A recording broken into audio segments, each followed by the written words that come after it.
You're welcome back. This is Breakfast Daily, and we are still in our Heritage Month, and we are exploring everything Ghanaian, everything indigenous. Now, when you find yourself in the kitchen, you know, now we hit the supermarket and we look for all kinds of spice, you know, from the foreign ones to the cubes to everything in between, the powdery ones and all. But have you also taken time to look at our local spices? Look, trust me, our local spices do a better job than even the foreign ones. And I say this on all authority, that if you are preparing chicken soup and you have your huentia, your pepper and other stuff in it, look, people start smelling the soup from the junction, you know, and that is what we are looking at today. So in case you sometimes when you go to the market, you know, you see all these things, you don't even know which one is for what and what we are supposed to do with all the various stuff we see, from the precursor to you name it.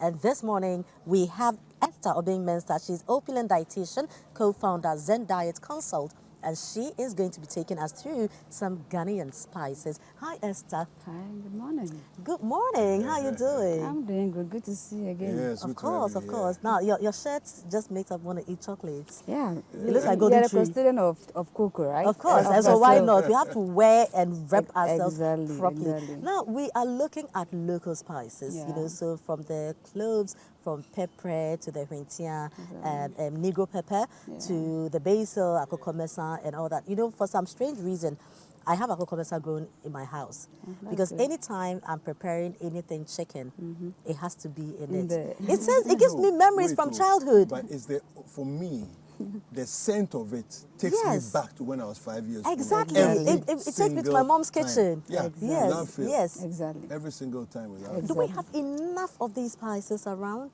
Of course we do. Good morning to our cherished viewers.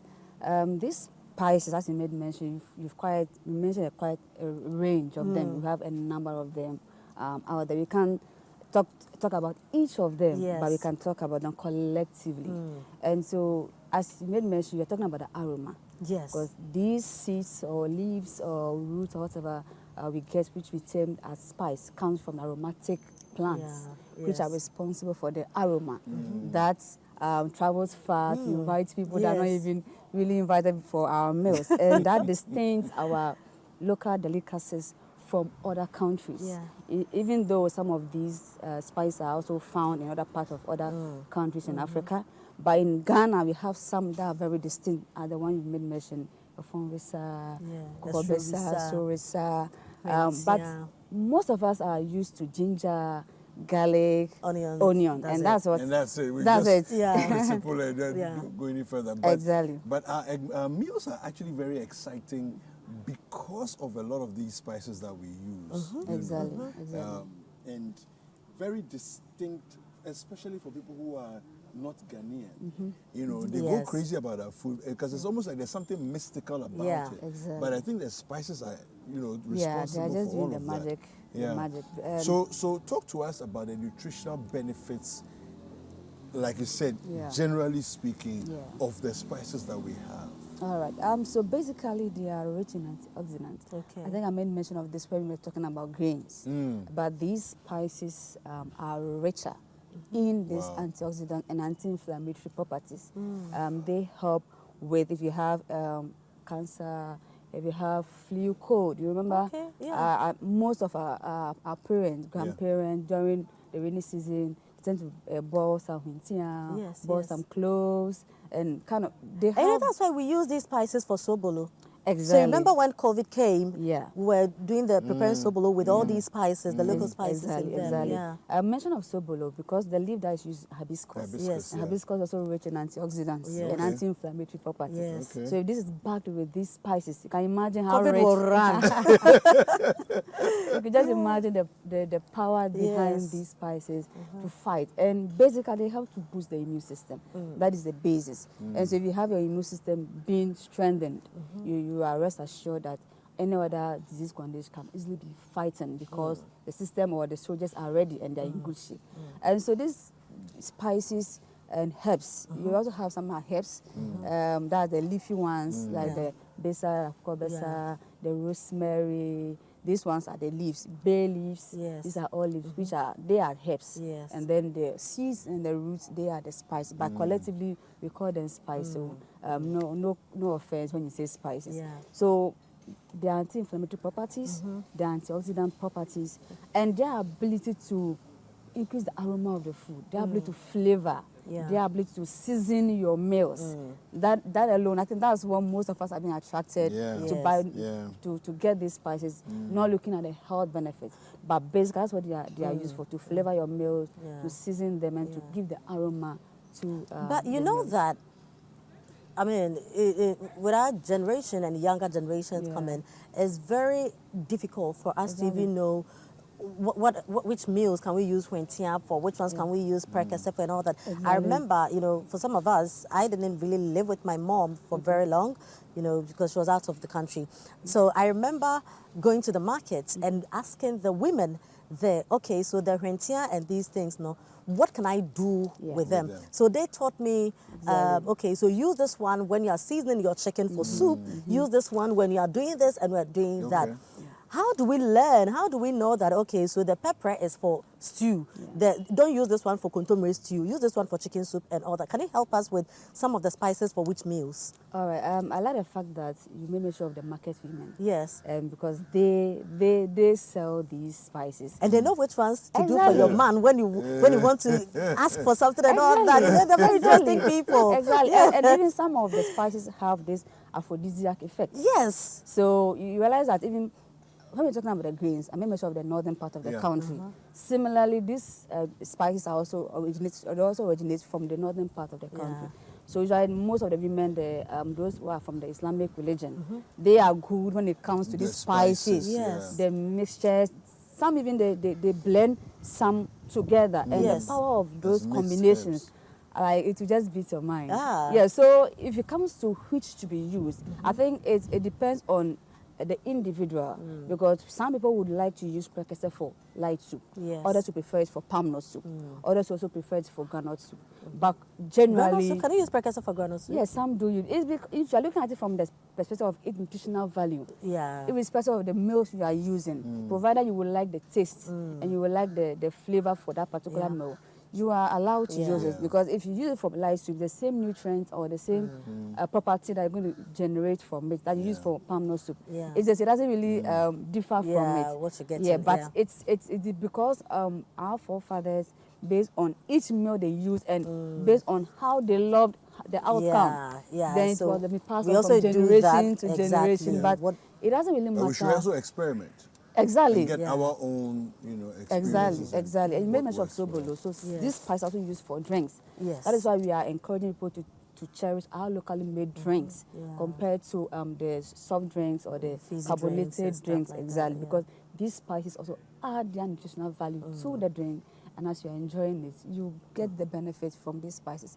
So we shouldn't be limited to just the stews, the soups. We cannot use them for the drinks. We can also use them for drinks as well, which we can. We are looking. Let's target the nutritional values. Aside the aroma, aside the seasoning. That's what we are thinking about. That's what the Percocet here quietly and the basa. That's what we are thinking about. Then I like the fact that aroma draws as you use it, and in the usage we get to benefit from the health. You know, when you're talking about the antioxidant and anti-inflammatory properties, I remembered something as maybe when I was about 16, 17. That cloves, when you chew raw cloves, it actually stops toothache. Yes, for oral health. It blew my mind. I actually read it somewhere. So one day I actually had a toothache and I decided to go and chew. So of course you can't chew where it's hurting. Of course. So chew on the other side. And bring the juice. And then the juice comes. Look, 5 minutes. Really? Toothache was gone. 5 minutes. Since then, I've recommended it to different people, and it always works. All these are medicinal, but we don't take our time to explore and to know them, and so exactly. Most of them also have antimicrobial properties. So with the toothache, it's a microbial infection, and so because of its antimicrobial properties, it helps to fight these bacteria in there. And I even heard some of the old folks talk about it killing. Maybe the local language, ulcers. Not necessarily ulcers, but I think those days they used to use bentua, those days, Yeah, it's the mix animal, of spices for... Yeah, you know, Yeah. They my grandma have would take the their own- nunum and all these kind of things, and that's Exactly. more ginger and stuff ginger, like that, a and all little of that, you know. aphrodisiac. Yeah. So they have this antibacterial, antimicrobial properties, action, yeah. which also help fight infection. So the fact that it also helps with the cold and flu, these Yeah. are all bacterial infections. So when you take them, it helps to fight. So they have medicinal, as I made mention, they are medicinal properties. Yeah. They are antimicrobial. So these spices are not just for our meals, but they go a long way Yeah. to help. You know, I'm very happy that we are talking about this because we've become too foreign in everything that we yeah. do. No, It's but too Yeah. foreign. It's because Yeah. also we've created this thing where if it is ours, then we belittle it. If it is Exactly, somebody yeah, else's, underrate then them. we lift it up. And the fact Exactly. that we see the elite should Yeah. go for like foreign stuff and all that. That should be the other way no, around. no. But Yeah. you see, that's the reason. The reason is that it's like when You are learned. when you're you go for somebody else's own because somebody else's Exactly. own is better than yours. You know, Exactly. and that's Meanwhile- Obi Awako school now. Yes, Thank you. But Thank you. it should be the other way It's- around. yeah. It's rather you who is learned who should be using the local stuff because of all Exactly. its medicinal properties Exactly. and all that. Have you not rather noticed than that? using the synthetic Have you not stuff. noticed that? Just by the way, but have you not noticed that the extremely wealthy in Ghana have removed all their gardens from their house and have concretized their floors tiles and, with tiles and everything Exactly, else. yeah. Meanwhile, those who are richer than them outside the country have moved out of the city and Exactly. gone to have gardens Exactly. and lawns Exactly. and horses Yes. and Exactly. Yes. and Yeah. animals in the backyard and all of Exactly. that. Such an You know, irony. So, yeah, exactly. Exactly. So And these prices are extremely affordable. Yeah. Extremely. Very, very affordable. And I always promote the natural spices with regards to the artificial, because with the Yeah. artificial one, they have something we call monosodium. And this monosodium spikes up hypertension. Yeah, it's very and so with the dangerous. natural one, Yeah. it helps for that to fight hypertension, diabetes, and other cardiovascular Can you conditions. imagine? So if you go in for these artificial ones, you're either Sodium worsening glutamate and things. your condition, and at the end of the day, they come to us and we have to refer them back to their roots, which is the natural spices. And they tend to use it and then they get relieved. And Yeah. the good thing about this is when you go to the markets, there are some that are blended already. Yeah. Exactly. So you don't have to now They go go and through get the some whole 9 clothes and yards, come yeah. and use the potoyoa Not to at do it and all, all not that. at all. It's already Yeah. made. So, and I think that this should also take us to the markets, you know, our local market. Visit the market. You know, a lot of people shop in the supermarket. And the peppers and the rentiers are not there. Are not You there, know, are not so But you these just days, take. people are trying to also up their game by creating the experience where they repackage the spices and put them in shops. so And you that, know, with This is Ghana and all, we had a lot of local spice companies coming in. Mianan was there, yes, Wow. with like think that's rosemary, good. with Okay, that's good, the bay leaves, with the I mean, basil and mixed all of this, spice, you know, yeah. blended mixed spice. And Yeah. look, Well I'm packaged. looking for some to buy Mianan. I beg you, I'm looking for some. No, because the taste when you use it to cook Yeah. is beyond paradise. Exactly. You know, Exactly. but Speaking so- of taste, no, having said this, I think it's also very important Yeah. that people who are into local spices should also add a bit of value so that accessibility is very easy. Yeah. Exactly. You know, if you go to the supermarket, if I find local spices, I'll pick that over the Exactly. synthetic one. But sometimes Yeah. it's the It's just availability. the- And I the can't go whole to the legwork. market, Yeah. Makola or But Malata, what just time are you because I want to closing go, work that you're going just to because I want to go and buy markets? rentia. You see. You I know, understand? It's like a right? turn off. What is this? You know? All right, Anyway. well, thank you, Esther Ovive. So thank you very much. But where do we Thanks for find you, having me. Esther? Yeah, on all social media handles, Opulent Dietitian, and also Zen Diet Consults or zendietconsult.com. Okay. You can just reach out. You know why she calls herself opulent dietitian, right? You know, opulence is wealth. Yeah. And so your health is your wealth. Well, true. Yeah. True. Yeah. No, I like anything No, the first day well. she told me this, I was just blown away by it. No, I like anything well, Yeah. whether health, anything, especially money. Yeah.